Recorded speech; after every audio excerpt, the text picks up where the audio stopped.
Inspiration from breaking free, it's taking over me. Breaking free, breaking free. Inspiration from breaking free, it's taking over me. Inspiration from breaking free, it's taking over me. Breaking free, breaking free.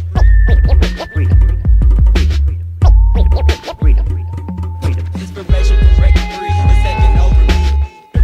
Breaking free, breaking free. And above all, freedom. The causal factor for humanity's continuing loss of freedom is that humanity as a species remains completely ignorant of natural law.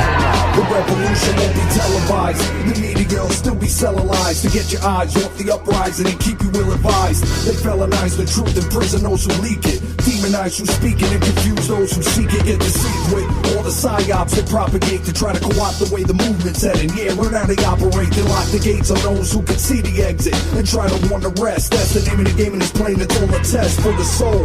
On this quest we enroll, every lesson we grow and have an effect on the whole. That's what they keep occulted. The knowledge to keep the sheep closing their pen as they creep and cloaking their nature, scheming, provoking, keep an open eye to your side in the ear to the streets. Beware of the beast out to mark you if you dare to sleep. So I wear my peace with every outfit. I've been made up my mind. If shit goes down, these motherfuckers will never take me alive. All rise. Visualize infinite individual eyes when they realize the way we make the spiritual rise. Rise up, rise up, rise up, rise up, rise up, rise up, rise up.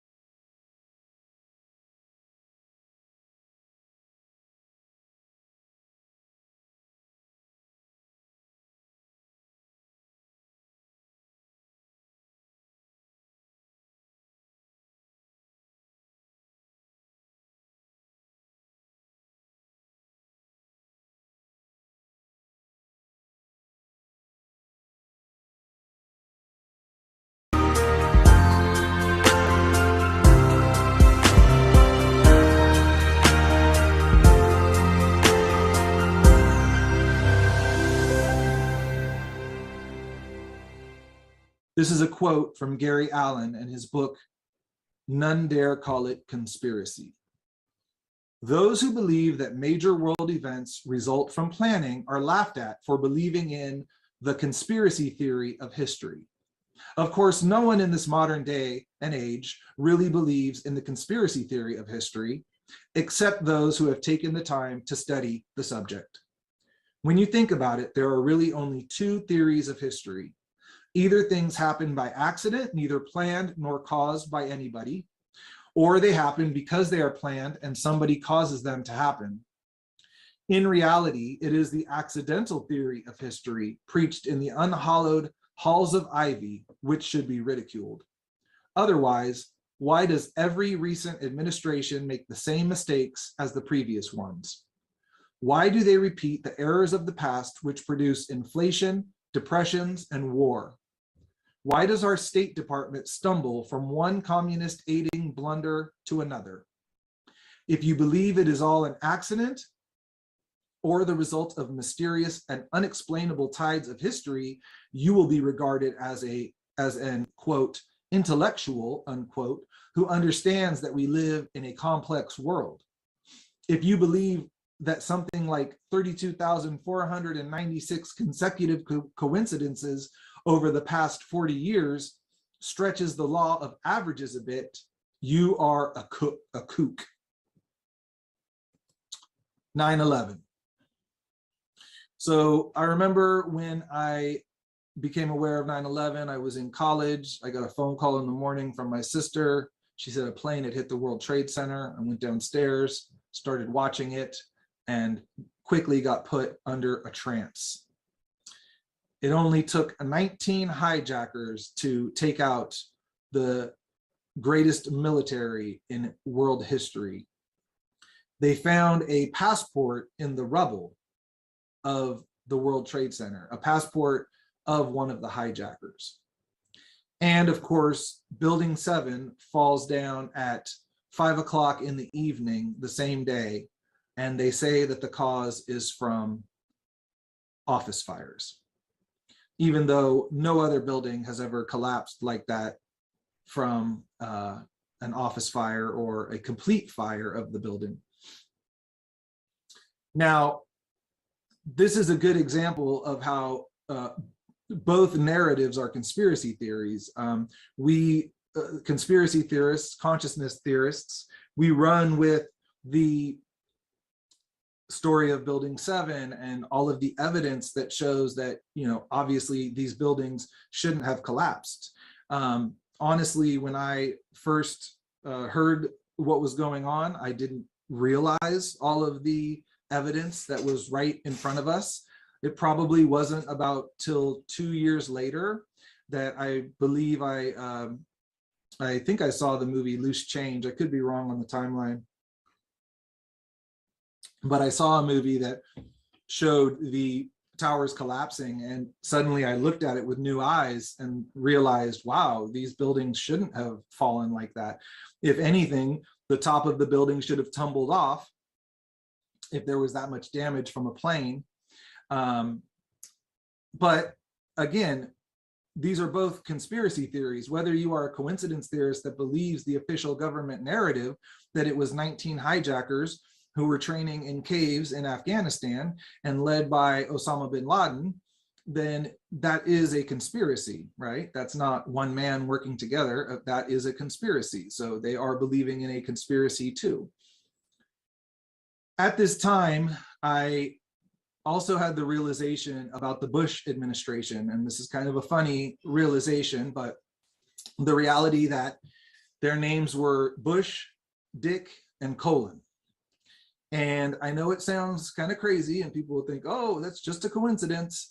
But my mind definitely started working at that time as to, is this scripted?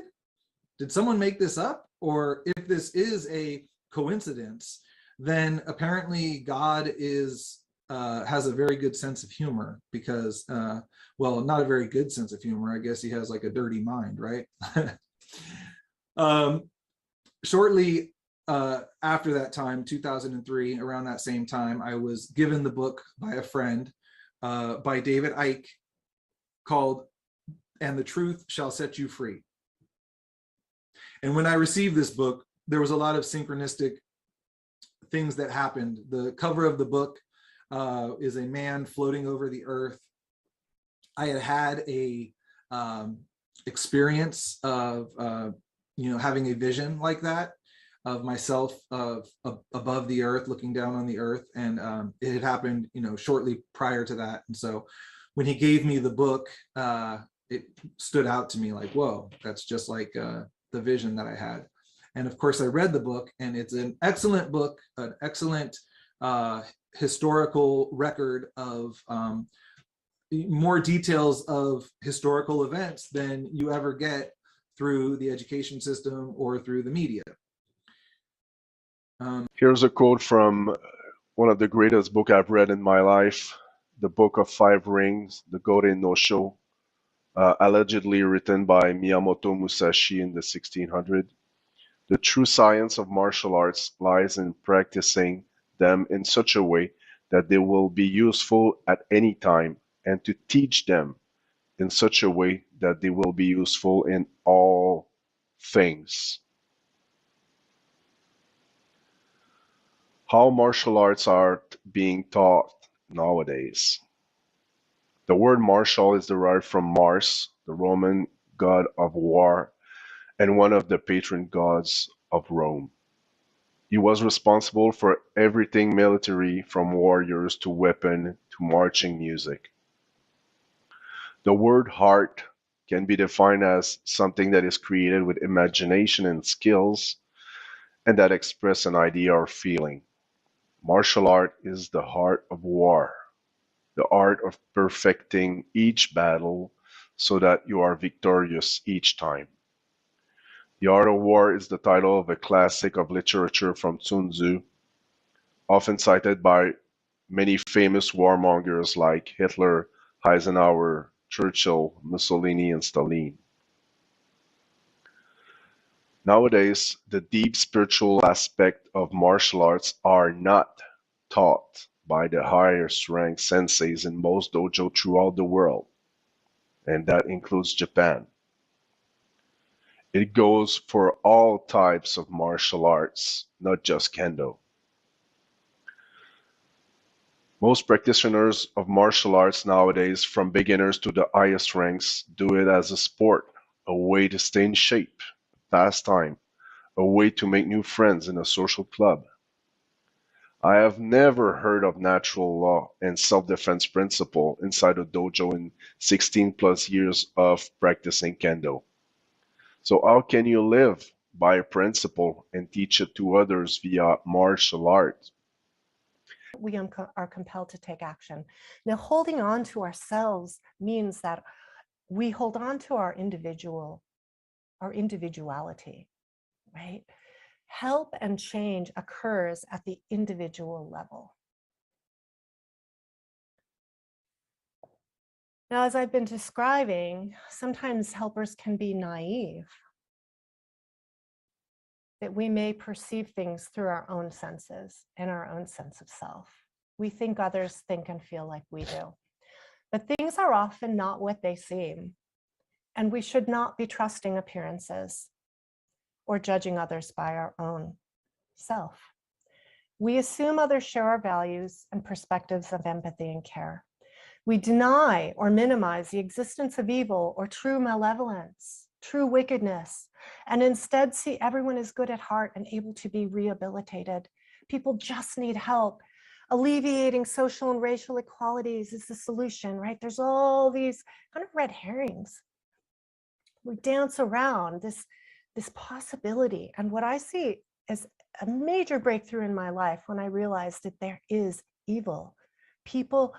There are people in the world who have evil intentions, that are malevolent, that are not trying to help others, even when they're in positions that say they're supposed to be helping us.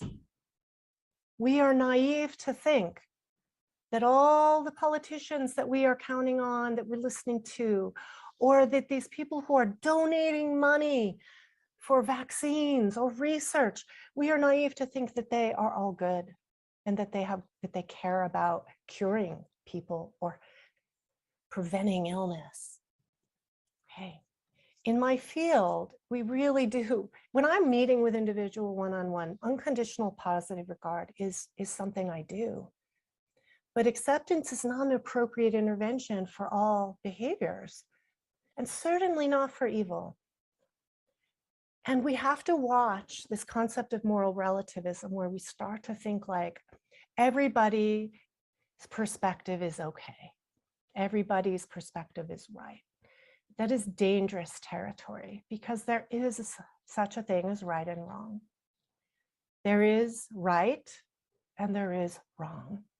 And this is based in moral principles, which I call natural law. This doesn't come from human creation or perceptions or feelings. It comes from a universal force that is beyond us, that's inherent to nature. It's where our rights come from. And we can pretend it doesn't exist, but it's always there. We have rights, and that guides right and wrong.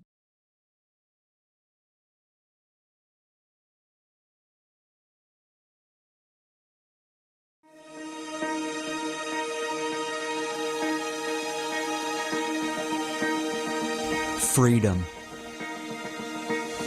The state of unrestricted free will expression. No masters and no slaves. There comes a time when knowledge is not enough, when action is required. Knowledge is potential, the potential to create freedom for all. This is our creation. Funl 2 Convergence is a free 2-day online conference featuring presenters from a wide spectrum of creative expression, united for freedom and focused on action.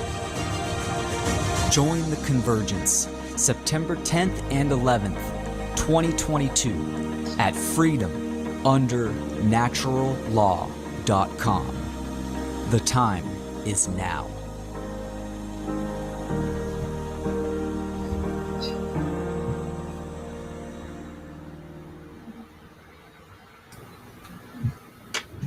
Welcome, ladies and gentlemen. Welcome to the Funl to Freedom Under Natural Law Conference. The trivium is the basics or the basis of learning. Children would first need to be taught about these basic learning fundamentals of the trivium in order or sequence. Most people, and including me, had this type of learning left out of their education when we were growing up. Hopefully today, you'll learn what the trivium is and understand it at a deep level. That when you're teaching a topic that is unfamiliar to someone, you'll have to start with the basics. This is what helps anyone, and especially children, learn knowledge or something new. Understanding the age groups and breakdown of the three methods of learning. Grades K through 6, grammar. The early years of school are spent absorbing facts, systematically laying the foundations for advanced study. The first years of schooling are called the grammar stage, not because you spend 4 years doing English, but because these are the years in which the building blocks for all the other learning are laid, just as grammar is the foundation for language. Grades 7 through 9, logic. In the middle grades, students learn to think through arguments. By 5th grade, a child's mind begins to think more analytically. Middle school students are less interested in finding out facts than in asking why. The second phase of the classical education is a time when the child begins to pay attention to cause and effect, to the relationships between different fields of knowledge. Grades 10 through 12, rhetoric. In the high school years, students learn to express themselves. A student is ready for the logic stage when the capacity for abstract thought begins to mature. The final phase of the classical education builds on the first two, which is grammar and logic. At this point, the high school student learns to write and speak with force and originality and build their communication skills. Another important benefit of the trivium education is that they teach Latin and other languages. But Latin in particular reveals a great deal about English and significantly enhances the student's power of expression in his native language. About 80% of English vocabulary is derived from Latin and Greek.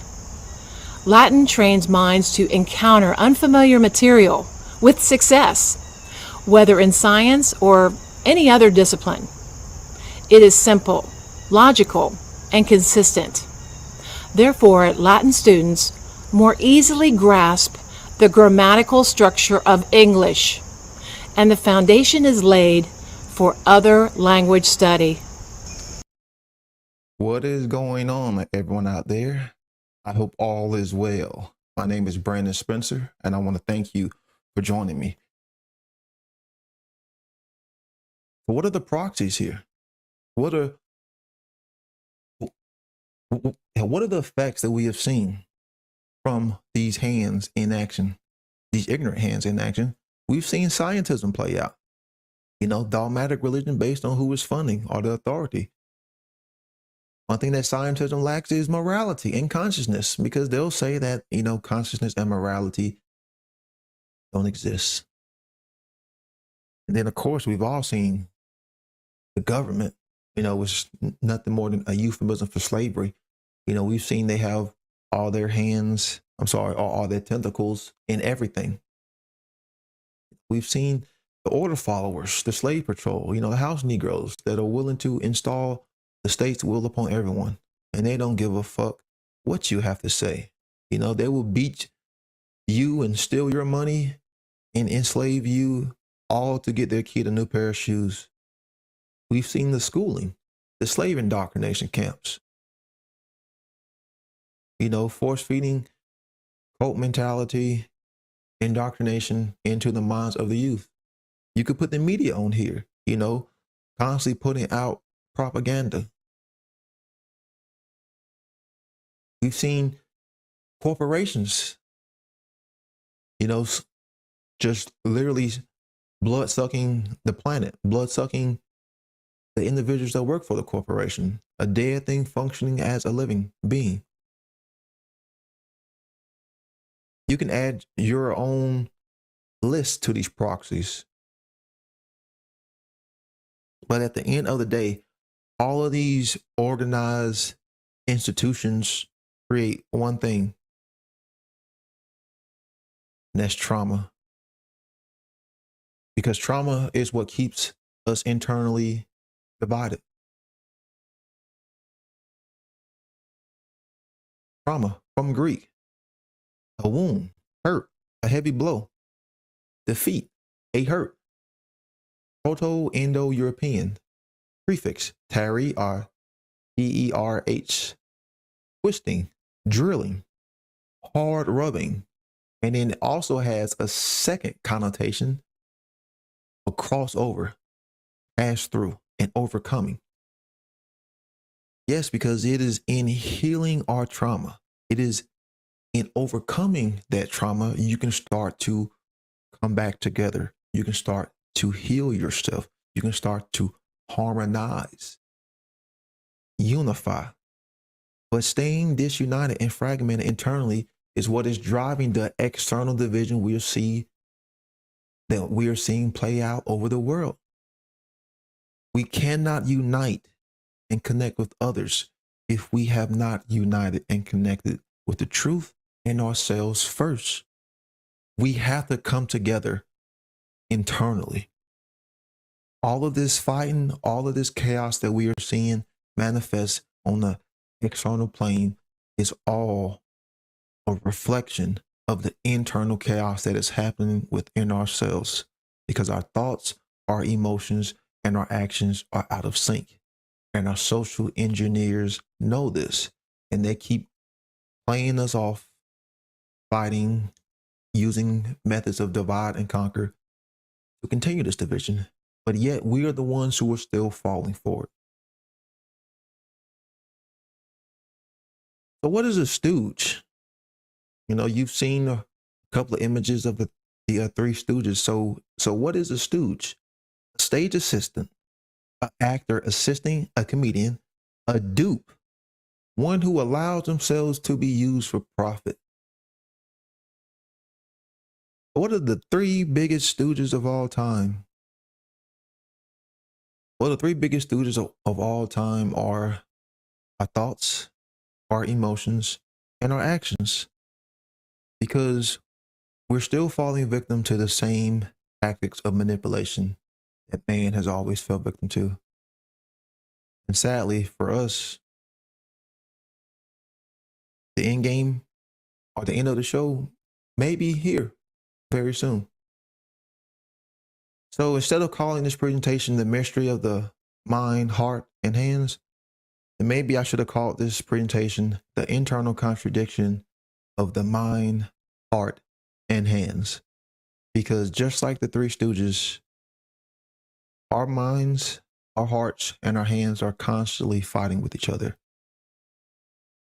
Constantly in chaos. They're constantly slapping. They're constantly hitting. They're constantly kicking each other in a tussle. Just like the Three Stooges were. And just like the Three Stooges being used as pawns in this game, orchestrated in the game of slavery. And the final quote,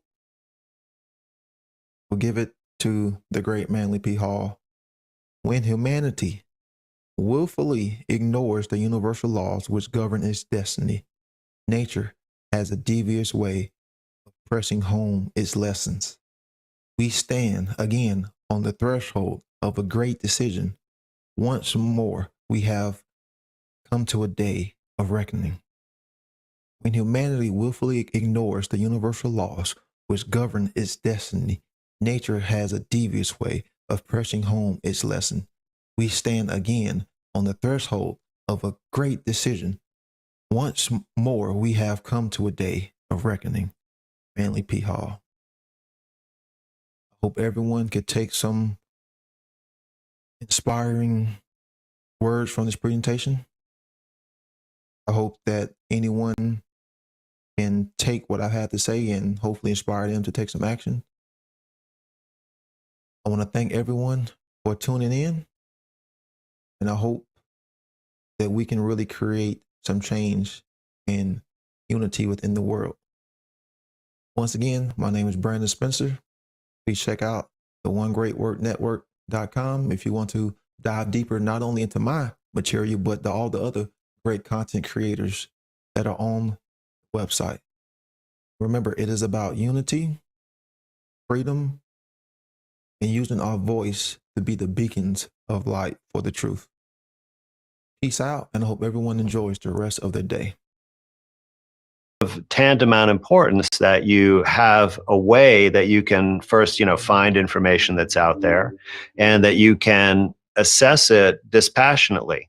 Because one of the things that I've noticed that many people struggle with, and of course, it's a struggle for me when I try to have a open discussion with people about like a scientific topic or a medical topic, for example, is that people get a emotional reaction.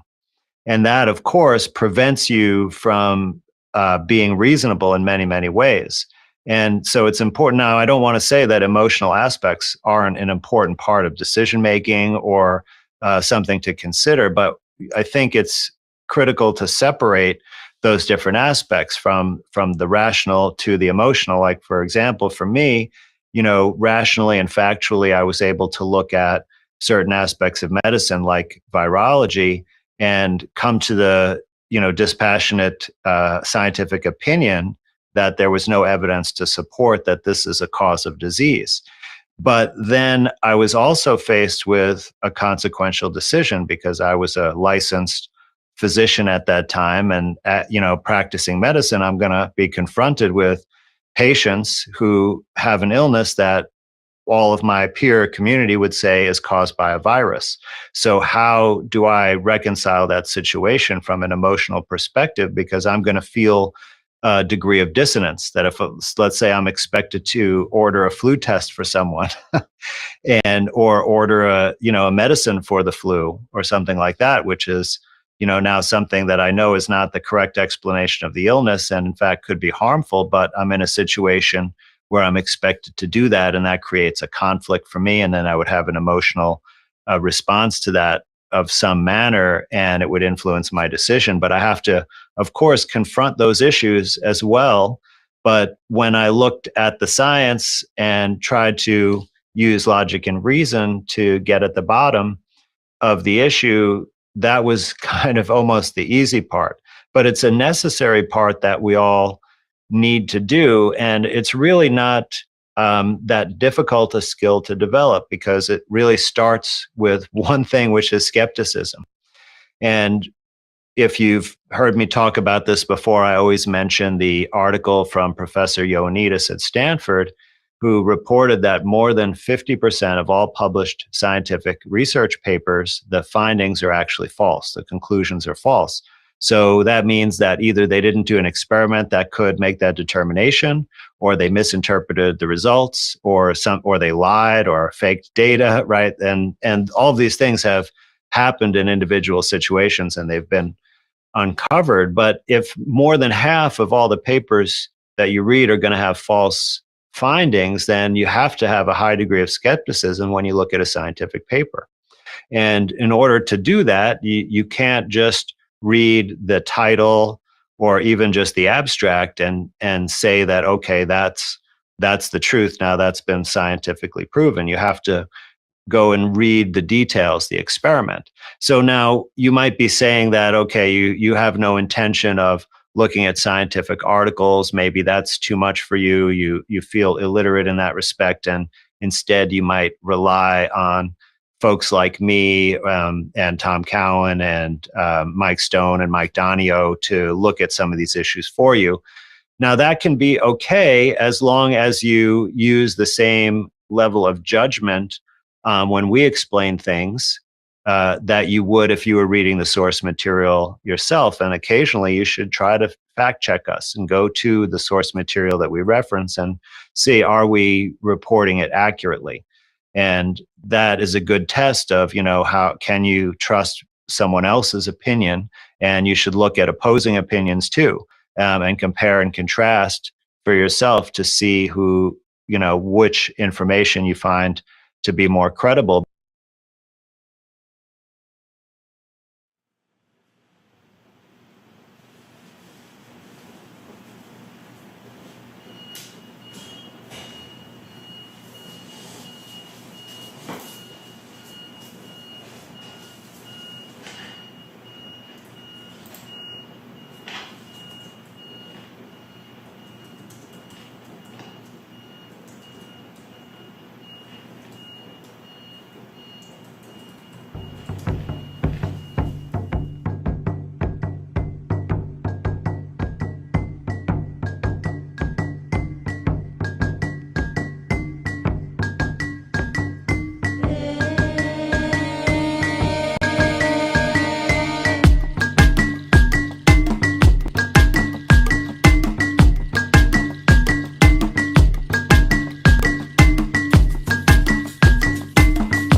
Who owns your body?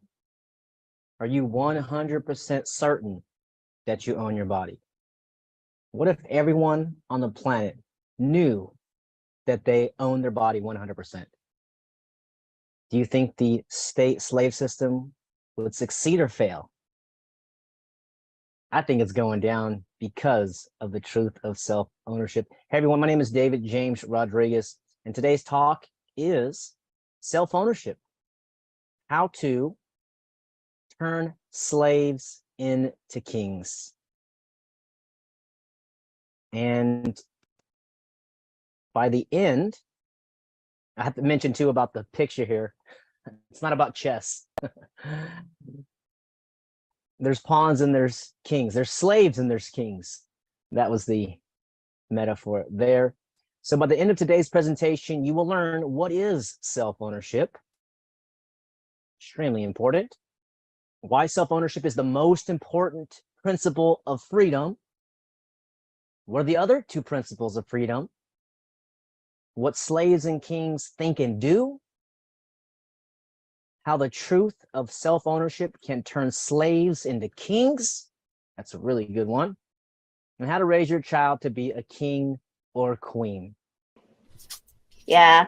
I'm just bursting. I am so proud of everybody, and it was amazing production. And Will, you're so solid. It's mind-blowing. And I just love, I need to watch some of them again because I fell asleep during part of it, but it was really great to see everyone's perspective and everyone's styles, and hopefully I can be a part of it next time.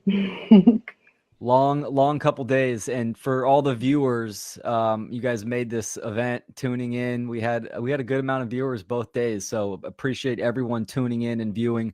And I just wanted to say that we are going to have the videos posted on the website and also on the social media platforms, YouTube, Odyssey, the replays on Facebook. So yeah, dive in from time to time.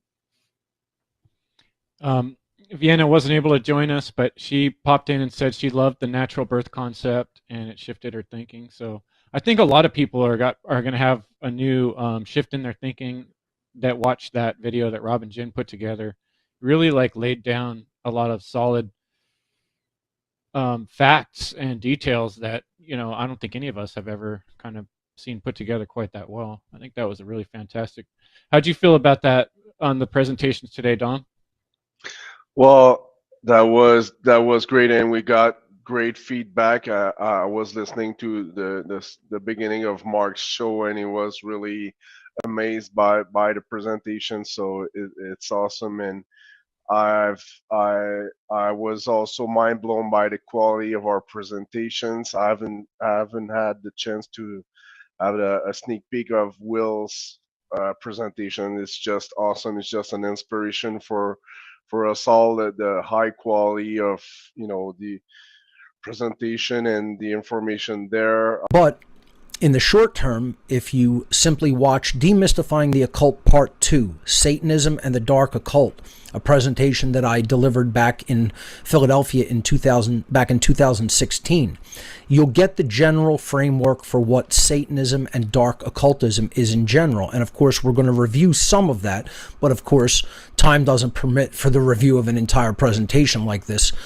So if you want a full framework for what I'm talking about here in de facto Satanism, do indeed watch Demystifying the Occult Part 2, Satanism and the Dark Occult. So let's jump into the material. This first section is entitled Satanism, Belief versus Reality.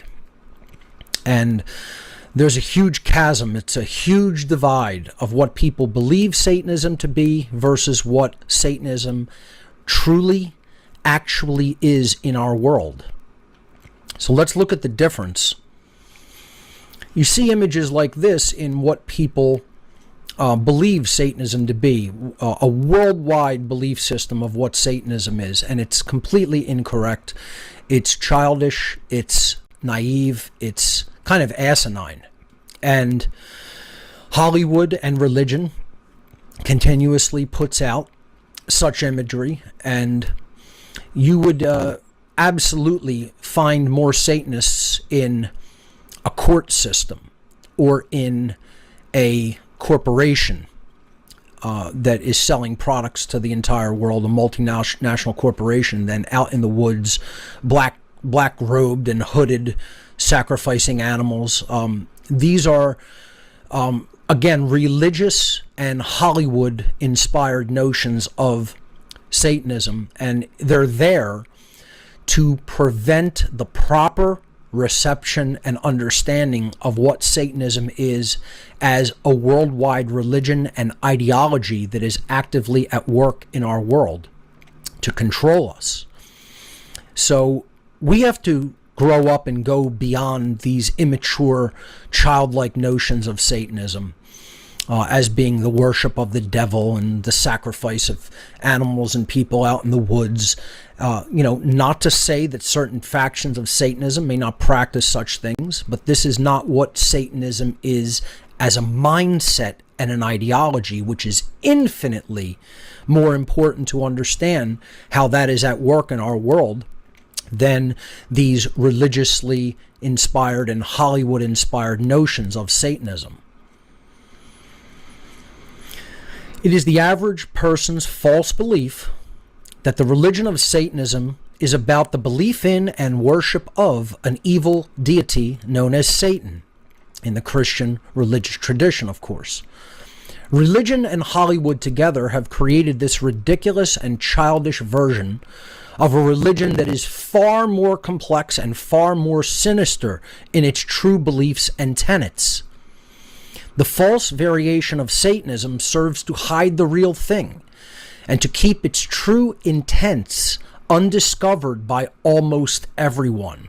That is the overarching purpose of the false notion, the false belief in what Satanism is. And we have to dispel this. And this is what I've been trying to do as a former Satanist for the last 15 years of my life. It's one of the most challenging and difficult things that I've ever had to do, is to try to explain to people what Satanism really is versus what they've been told that it is by their religious institutions and by Hollywood. So here's what Satanism actually is, and I don't say this from book knowledge or being told about it secondhand.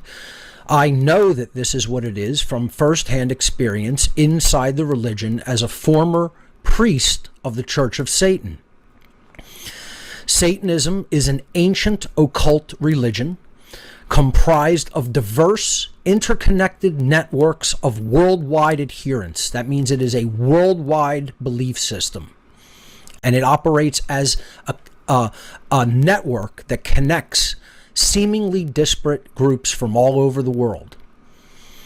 At its ideological core, and this is what is of utmost importance, this religion, Satanism, postulates that knowledge of the human psyche, our inner workings as human beings, in our mindset, in our mentation, in our psychology, and knowledge of the laws of the universe, or in other words, the way things really work in the physical world, true science. That knowledge combined of the human psyche and the laws of nature should be occulted or hidden and held only by a small group, a few human beings, so that they themselves may retain power, may gain and retain power over the ignorant human masses. It is much more accurate to perceive the belief of Satanism, to perceive Satanists and dark occultists in general as ancient psychologists who hold and wield hidden information in ways which will exploit those who remain ignorant of it.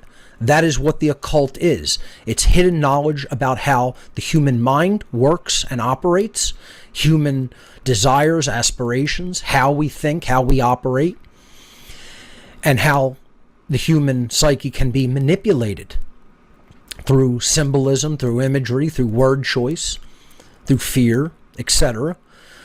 And to hold that information and wield it as a weapon over those who don't have that information, who are psychologically immature, who have no understanding of how the average human mind works, and those aspects of human psychology and how they can be manipulated.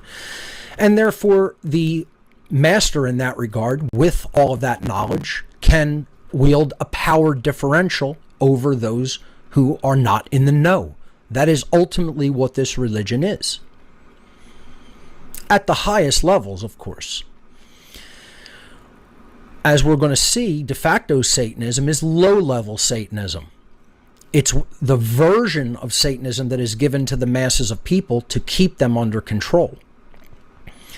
So through the power differential that this ruling class gain by the way of manipulating those who remain in ignorance of all of the knowledge that they occult or hide, the small minority who are in the know wish to permanently rule the masses of humanity and effectively become God on earth.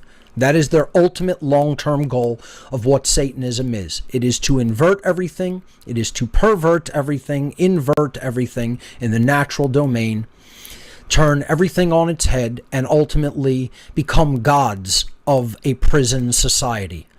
They want worldwide slavery. They want to rule everybody as their master. They want to be gods on earth.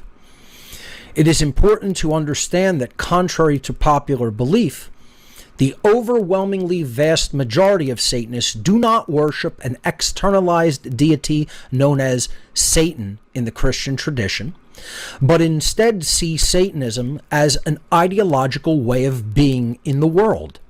And they view the ego-driven self as the god of their religion. The self is the god of Satanism, not some Christian horned and hooved deity, as is depicted in Hollywood and ridiculous versions of what Satanism is by religious traditions.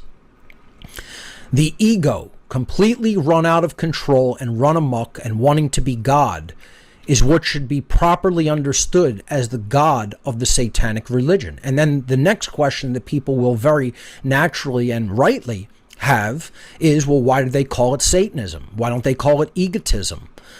And again, they want to take trappings of religious tradition to confuse people and get them thinking of it in terms of, oh, this is some quaint religious belief based on the Christian version of an evil deity, when in fact, Satanism is infinitely more than that, and far more sinister than just worshiping some so-called evil deity, externalized deity. It is the ego run out of control, wanting to be God and willing to do anything to make that eventuality, to make that goal happen in the very real world. So why call it Satanism? So there's two overarching reasons that they take that symbolism, imagery, and that wording. The symbolism and trappings of the Christian devil or Satan are often used in modern Satanism for two reasons. The first is to try to make outsiders see this religion, Satanism, as just another quaint religious belief that is based upon traditional Christian belief systems. And therefore people will dismiss it as something that doesn't have that much active power in the world.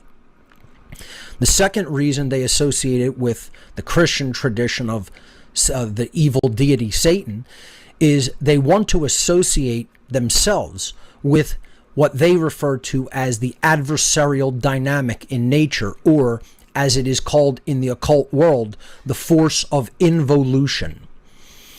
So involution is the force which opposes true evolution in consciousness, that keeps consciousness held back, keeps it at bay, keeps it folded up and not unfurling and expanding.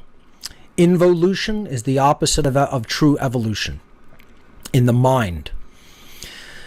This comes from the ancient Hebrew word shaitan. The word Satan itself comes from the Hebrew word shaitan, meaning adversary or opposer. And what was it the adversary of, it was the adversary of true evolution and consciousness. It opposed that. It is trying to keep that held back, tied back, enslaved. Satanism, as an ideology, as an ideological way of being in the world, is ultimately about being opposed to the true order of natural law, the universal laws of morality which govern the behavioral consequences of beings who are gifted with the capacity for holistic intelligence and free will. Satanists ultimately stand against that true order, that true moral dynamic of natural law that is inherent to creation. Again, they want to be God. They want to destroy the natural order. They want to institute their own order, alleged order, which is actually chaos, an inversion of true order, of course. So that's a basic review of what Satanism is from my explanation of it given in Demystifying the Occult Part 2, Satanism and the Dark Occult. Now we're going to get into what de facto Satanism actually is, which is the whole purpose of this presentation. The first thing that we have to understand is, what does de facto, what does the term de facto actually mean? The term de facto means in deed, in action. It is derived from the Latin preposition de, meaning of, from, about, concerning, or regarding. And then the second part of the etymological breakdown of de facto comes from the Latin noun factum. Facto comes from the Latin noun factum, meaning deed, act, or achievement. De facto is often used to describe someone who represents or embodies something in action, in their deeds, without that person necessarily formally claiming to be that thing in words. So again, de facto means that someone embodies a way of being in the world in their behavior, through their actions, but they don't necessarily claim to be that thing in words. So if someone acts in a, quote, Christ-like way, they could be called Christian in their deeds. They might be considered a de facto Christian. Even if you ask them, do you subscribe to formal Christianity or organized Christianity, they may say, no, I do not. I'm not a member of that religion. I don't consider myself a member of that religion.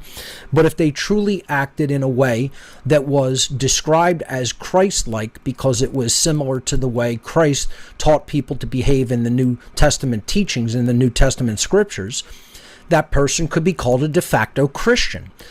So you could be called a de facto anything after the word de facto if you behave as that being or thing is described to be in words, because your deeds are truly expressing what that thing is.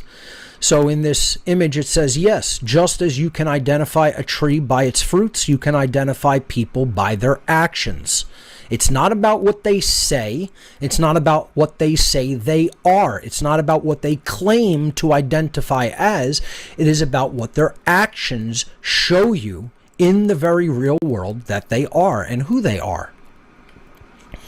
Again, as is said in New Testament scripture, by their fruits ye shall know them. It's about what you do in the world that is ultimately going to tell other people who and what you are, not what you say you are in words. So this is a very important thing to keep in mind and to distinguish what people say they are versus the real thing. Their actions are going to define who they truly are. So the question comes up, can a person be a Satanist and not even know it? Can you be a Satanist and not realize that you are a Satanist? And the answer is absolutely. It is absolutely true that a person can be a Satanist and not know it. They would not have to claim to be a Satanist to actually subscribe to the worldview, to the tenets, to the belief systems, and to the behaviors of what a Satanism is in the very real world. So again, this picture describes it. Someone could deny all they want to themselves, who they are inside. Depicted as the person on the left not wanting to confront themselves, not wanting to look at themselves, being in a state of shame over who they really are deep inside. And the image on the right depicts someone who is wearing a mask. They could change every day to a different mask, to a different face. They could call themselves a million different things, but it's their deeds, it's their actions that ultimately define who they are. That's so hard to see that we wanna be free, yeah, we wanna be free. Like somebody, like everybody, yeah, we wanna be free, oh, we wanna be free. It's so hard to see, yeah, we wanna be free. Like somebody, like everybody. Yeah, we wanna be free. Oh, we wanna be free. If you look at the word naturalize, it means to make natural. But again, natural authority and allowing nature, it's just a process of really letting go and embracing. I mean, if you think about it, you're breathing and your lungs are pumping and your heart is pumping and you're not even really thinking about it. It just happens. Though there are some medical conditions nowadays that says, no, people are stopping breathing. They're having problems with this or that, even though that's never been like that before. We have to question, why is that the case, right? But these naturalizing effects would say, wait, if we're supposed to breathe, then we need to support our ability to breathe. Maybe we need to get a breathing machine. This is something that man creates. Now, the problem with the breathing machine, although it helps us and provides us with naturalizing effects because it helps us breathe, which we are to breathe naturally, we don't want to have dependency onto it. Because if we had dependency onto that man-made thing, now we're not really respecting nature as much because nature says we should be able to breathe without the machine. Not emphasized enough the importance of knowing we're here and feeling strong in our purpose. Why, if someone were to ask you right now, what are you here for? What are you all about? And you have no answer, then that means you have work to do. And if you're foggy on it, I think a big part of the recognition is what I was talking about here, that it's not for somebody else to tell you. It's something for you to discover, maybe within yourself, maybe within nature, maybe within an activity, maybe through your relationships with other people. Sometimes I gather wisdom through talking to a few people that I know and respect and sort of looking at what they all say and all their different perspectives and sort of combining it with my own flavor and coming up with the answer I need for a decision or the motivation I need to get past my next obstacle. But there's always going to be the top of this mountain for me. There was no question on any part of the trail whether I was going to get to the top or not. I was going to get to the top, absolutely. Short of both my legs being broken or something so extreme that prevented me physically from doing it, I was going to get here, and I did. I knew I could do it. So it's up for each of us to know our capabilities and what goals we set and what mountaintop we're typing to reach. Freedom. Freedom is not a gift bestowed upon us by external authorities. It is not something to be granted or taken away. True freedom is an inherent birthright, an intrinsic aspect of our every being. It is our natural state of being. To manifest holistic freedom, we must learn and live in harmony with natural law. We are now called to embark upon the sacred alchemical journey as torchbearers of enlightenment. It is our personal responsibility to keep the flame of liberty alive. It is a path of profound self-discovery, inner transformation, and conscious evolution. Let us nurture the inner flame, fueling it with self-awareness, introspection, shadow work, and the commitment to natural law evolution. Through the alchemy of self-mastery and the integration of the mind, body, and spirit, we unlock the gates of holistic freedom. As we awaken to our true potential, we radiate an irresistible light, inspiring others to embark on their own transformative quest. Let us walk the path of wisdom and illumination, forging a reality where the inner flame burns brightly and holistic freedom becomes a living reality for all. For within the depths of our being lies the key to our liberation, the sacred fire that yearns to set us free. We must be the living definition of freedom every single day. And with that being said, this is the last quote I have for today. Let us live so that when we come to die, even the undertaker will be sorry. Mark Twain. And I use the symbolic third degree of Freemasonry, the tracing board of the third degree of Freemasonry, to symbolize this process of completion and renewal and rebirth. The commencement and recommencement has begun. With that being said, I thank all of you for joining us at this wonderful conference. I want to thank all the participants, all the speakers, all the amazing organizers. They have put in a lot of hard work to get this going, and they deserve a lot of credit for what they've done. And it's just very amazing to be a part of this event. Thank all of you, the guests, the viewers, the observers who are here to share this information with us and to participate in learning and growing and evolving collective consciousness and evolving our spiritual awareness. And with that all being said now, rebirth the phoenix. Bring the flame on. Never give up, never surrender. Freedom is worth fighting for. It is worth doing everything for, especially for posterity and progeny. Thank you very much, ladies and gentlemen, and I'll see you next time.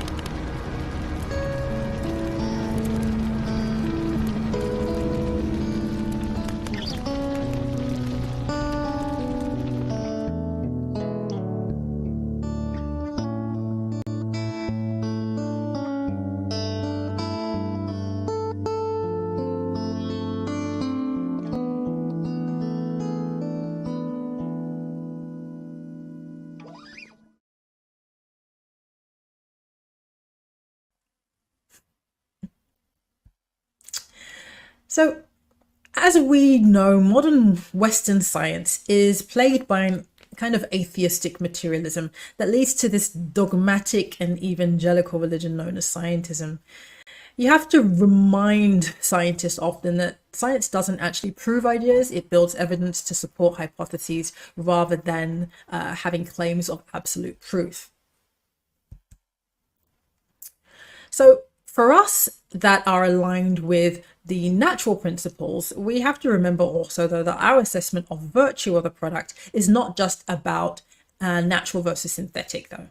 We have to evaluate each chemical on its own merits.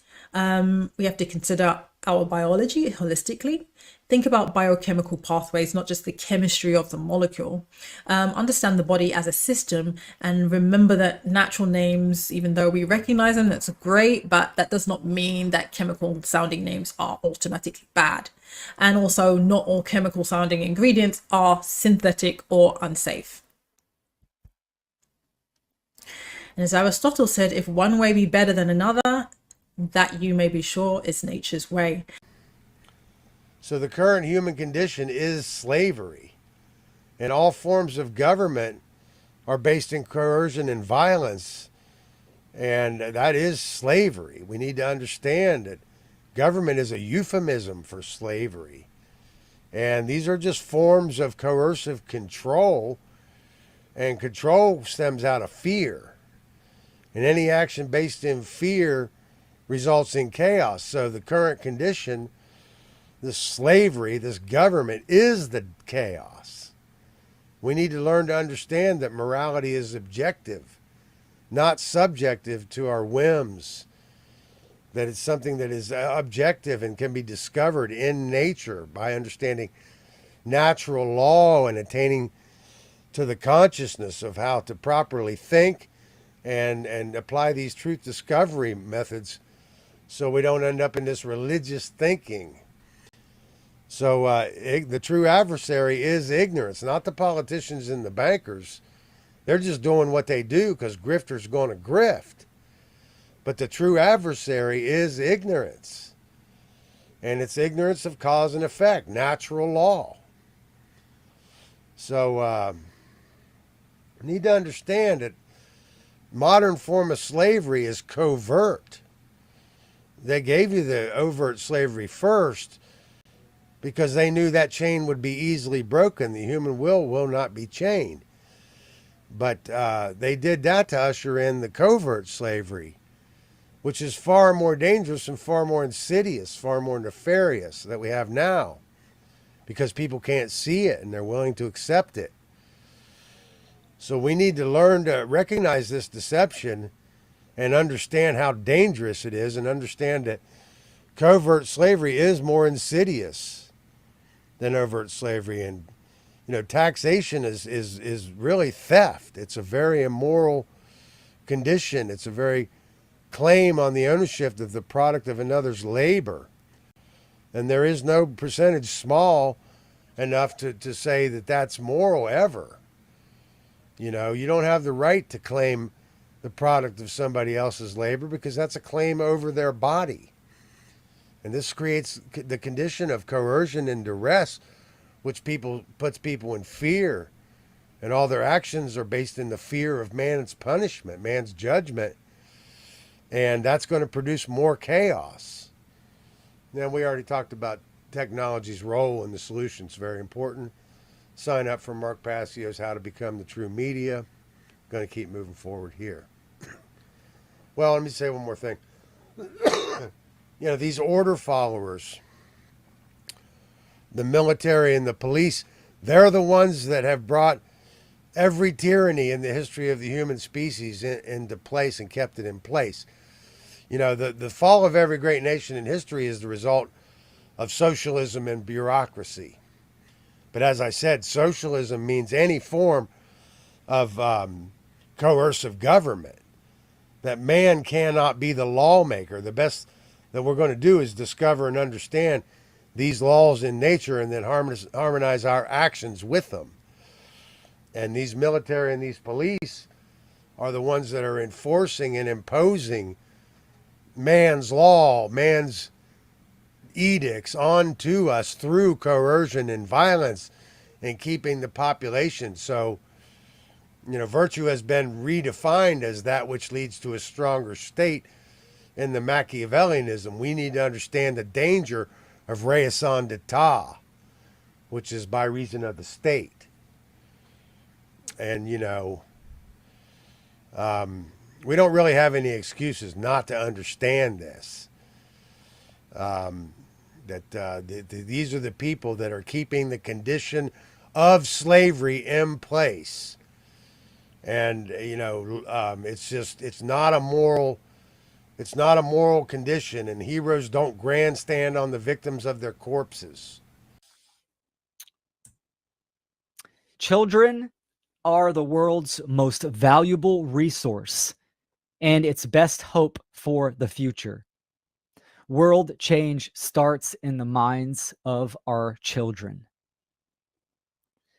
Children are living messages we will send to a time we will not see. The death of the imagination.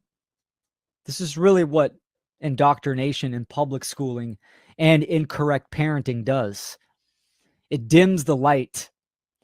It's a box of consciousness, a limiter of awareness for children. Because if you cannot see it, you cannot achieve it. If you cannot imagine freedom, you will not see freedom within your own life, and you will not strive to activate for change towards aggregate freedom in the world.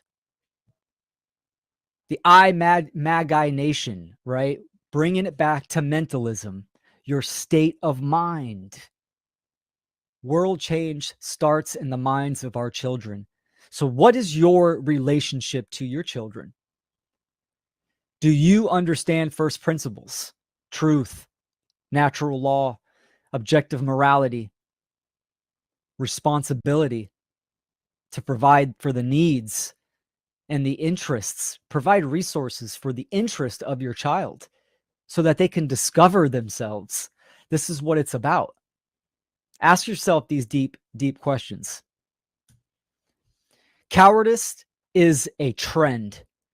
Courage is a tradition. What we sacrifice today will fall tenfold on our children and grandchildren. What efforts have you given towards freedom? Actions actualize, and the effects will no doubt ripple through generations to come.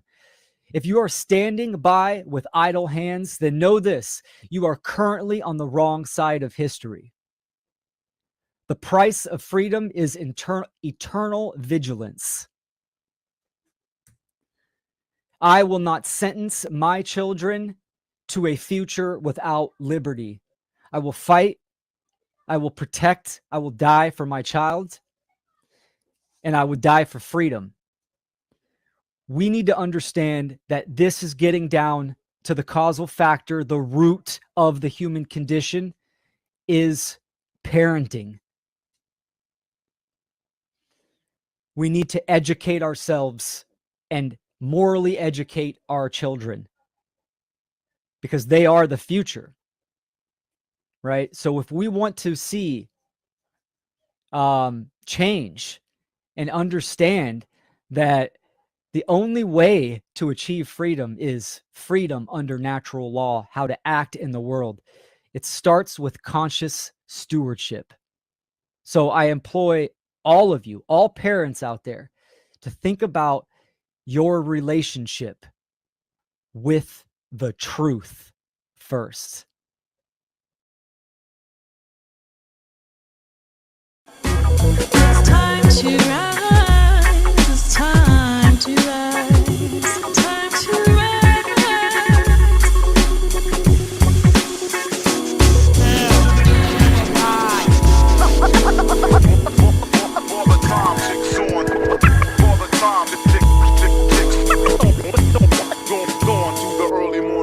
Rise up, rise up, rise up.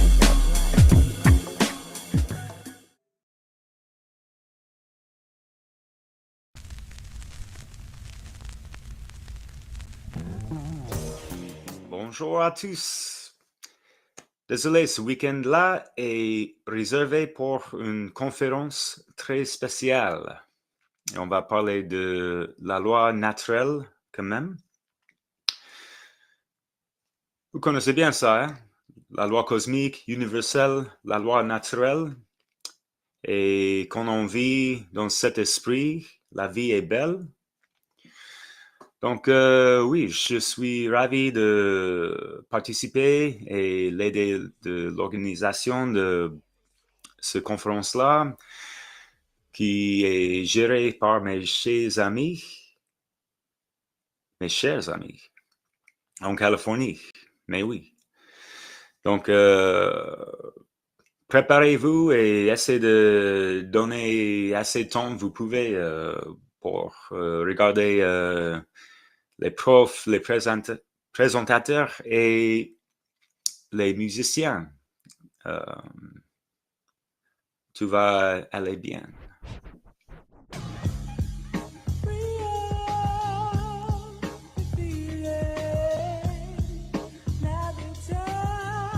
Rise up, rise up, rise up. The force that governs it all. Natural law. Consciousness rising. Do you want to know how the world works? Do you want to understand more about reality and how things actually are, and gain a deeper understanding of what you need to do with your life in order to align yourself with reality? Well, you can. On the 22nd and 23rd of February, there's a free online conference all about natural law, which is basically understanding reality as it actually is, seeing through all of the delusion and getting to the root of the matter, and then aligning yourself with that so that you embody what you're actually supposed to be in this world and why you really came here. So I encourage you to check it out. Funl, Freedom Under Natural Law. Look it up, or there's a link somewhere. Free, great information for you. Cheers. There guys, your Open Natural Law will not be going live this Sunday, because most of us, if not all of us, are going to be tuning into the Funl conference. If we go over the mantra that Nemo expresses every week on the Europa Natural Law show, which is dedicated to healing the madness, sadness, and badness plaguing our beautiful, bountiful world, what the Funl conference and all the content creators that have come together are going to be speaking about really does complement, and I feel holds the keys to sustaining all that healing. So it's going out live on Saturday the 22nd and Sunday the 23rd of February, and it's going out at 9 a.m. Pacific time, Eastern time 12 p.m. and Greenwich time 5 p.m. So those of you that can't watch it live, you can actually go to their website, which is freedomundernaturallaw.com, and there's links to Facebook, Twitter, Odyssey, and what's the other one? Twitch. So I'm sure on all those channels you can catch up later and watch it in your own time. So there will be a link below, so if you want to watch it live with everyone around the world, just click the link. If not, yeah, catch up later, and we'll see you next Sunday. Take care all. Bye. All the elders and the youth, it's time to expose the lies and uplift the truth. Come on. Know the state of the world. Understand, man, universal law.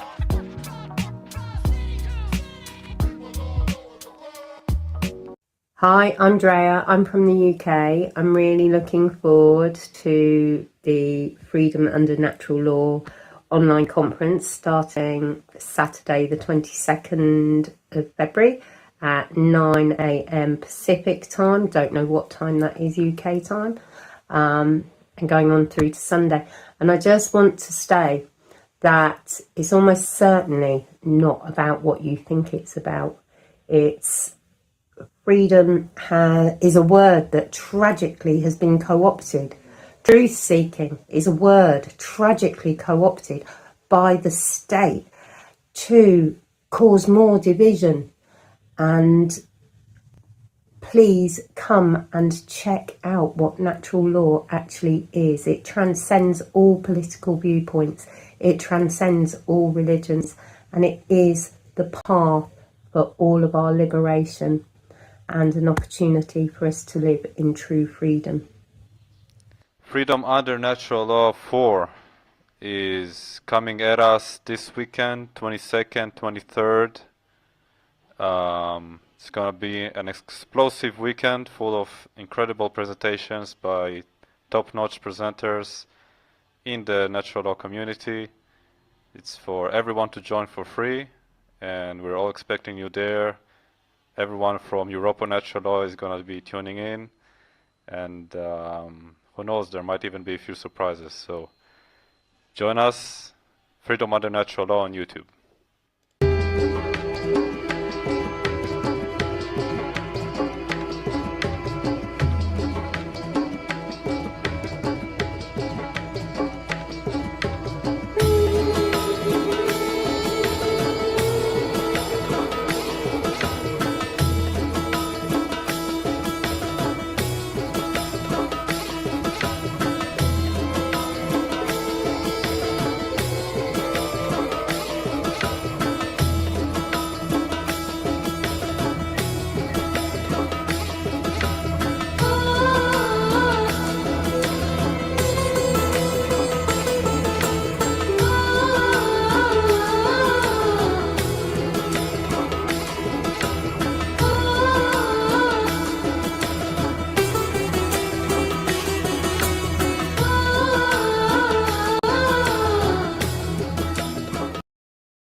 First off, I want to stop and thank all the organizers of the conference for inviting me to speak. I'm really excited to be able to give this presentation, as it's one that is kind of out of my usual, but not too too far off of my normal interest. So, and then this had been happening for a long time.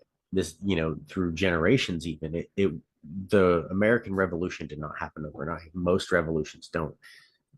When you study history, you realize that most people really just kind of want to be left alone in their own lives. They don't really feel like dropping everything that's going on, and bringing about something as brutal as warfare. So they tend to put up with abuses until those abuses become so obvious that they just can't be ignored anymore. And that it was no different in the times of the founding fathers. So this was not an overnight revolution. This took a long time. It took a lot of people speaking and sharing information and trying to put that out there to get the people to a point that they were willing to come together and say, no, we're not going to tolerate this anymore.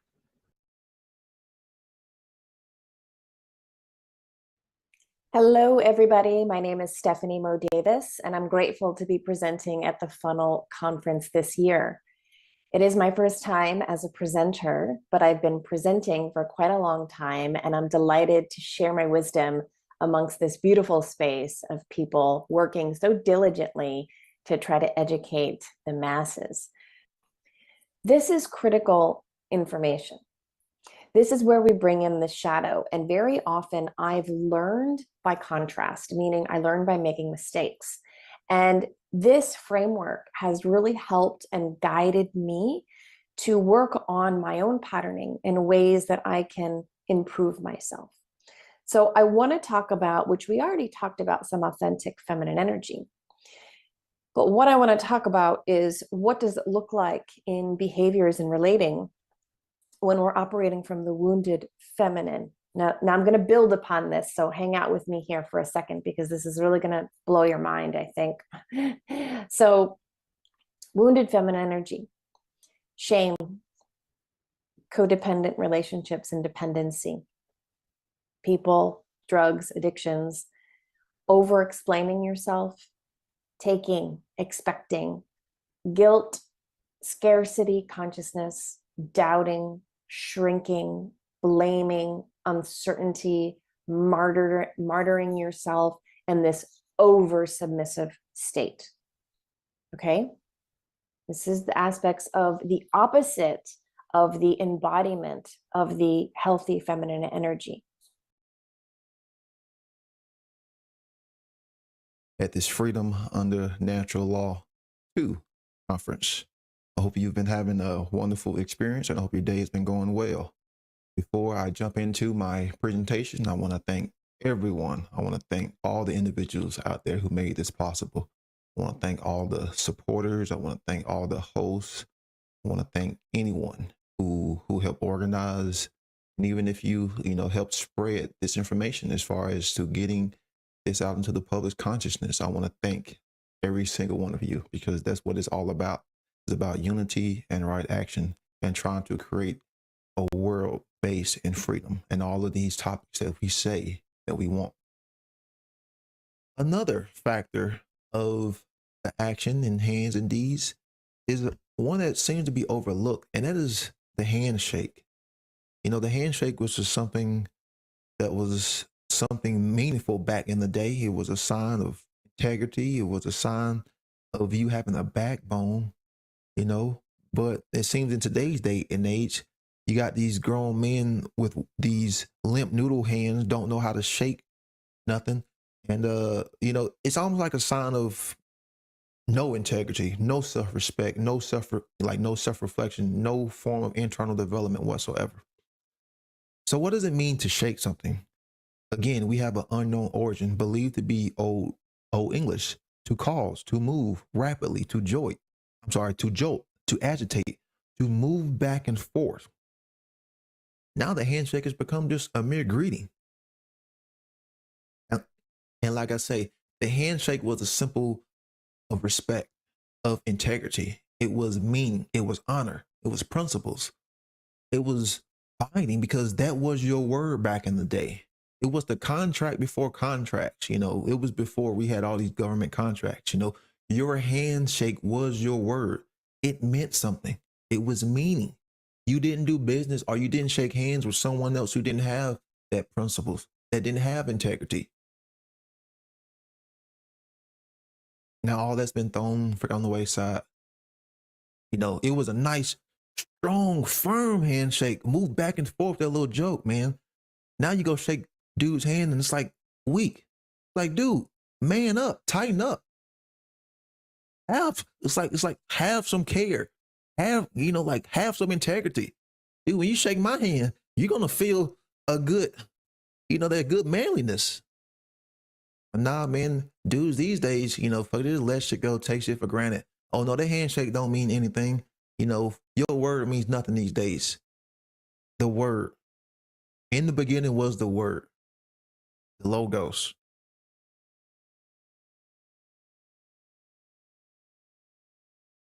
Welcome, friends, to Freedom Under Natural Law Conference. This is the second Freedom Under Natural Law Conference, and I have the honor and pleasure today to introduce to you a gentleman who I look up to, who's been a hero. I discovered the work of Andrew Kaufman about 2 years ago during the time of the COVID pandemic and the biggest hoax in history. And Andrew stepped forward as a brave individual to help try to make some sense out of it all for us. And since then, I've learned a lot about health, and I've gotten to know Andrew's work a lot closer, and I really love it. And I'm really happy that he decided to join me today to have a little discussion and to be a guest speaker for the Freedom Under Natural Law Conference. Thank you, Andrew, for joining us today. Much appreciated. Well, Chris, it's a real pleasure. It's been great getting to know you. So I'm happy to be here and support this excellent idea you have. Thank you. Awesome. So let's just start it right off. What I thought it would be really great to talk to you about was sort of the three themes, the three words we came up for the theme of the Freedom Under Natural Law Conference #2, which is called convergence. We're hoping to bring people together. And so what does that take? It takes unity, it takes focus, and action.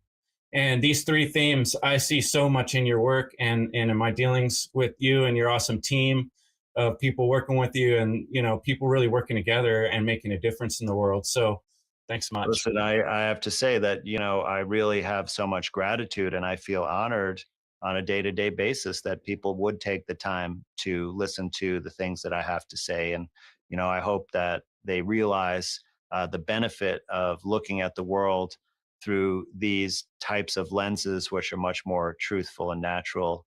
And, it just brings much, much joy when I see people coming together and excited about, discovering things for themselves.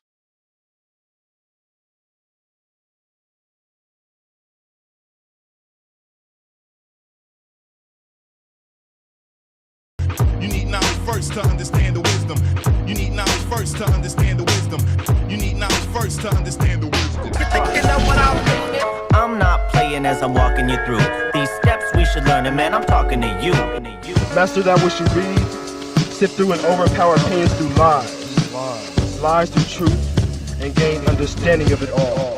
Wise teaching the untaught, but from the heart, but some have not caught what I'm saying. Hip hop drops, but don't stop me, family. Watch me ain't for no play. I got the knowledge, wisdom, understanding.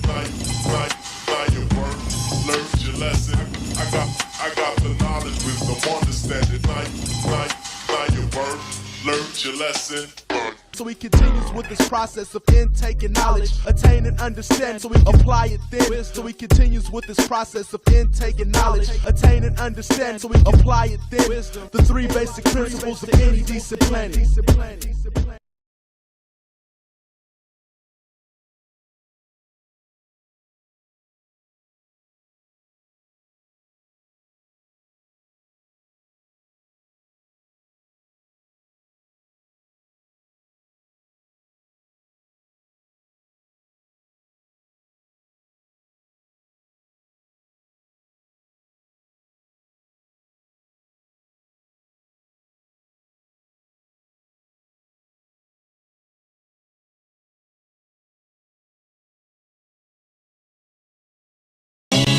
If you are intelligent, then you know that freedom is inherent, cause it's evident. It doesn't come from government, it don't come from the president, it comes from the creator of all universal elements. Some people say it's God-given, others say it's heaven sent. No matter what you call it, natural law sets the precedent. Subjective morality's a fallacy. There's laws that we cannot see, like gravity, that people accept happily, but tragically they believe that freedom has to be granted to them magically by royalty or majesty. It's sad to see people willingly give up their liberty, cause they don't really see the enemy that's on a killing spree. The state, it hates sovereign individuals, cause those who follow natural law and abide by all its principles are mentally invincible, immune to the brainwash. We liberate ourselves and then help others break the chains off. We ain't soft, we go hard, like when the thunder hits. Guns and clips, ready in self-defense from the government and the elitists running it. Blast them all, claim our freedom standing under it. Natural law, the elitists running it. Blast them all, claim our freedom standing under it. Natural law, freedom under natural law. For us all, yeah, freedom under natural law. For us all, yeah, freedom under natural law. For us all, what? For us all, what? Freedom for us all, what? You know what we do.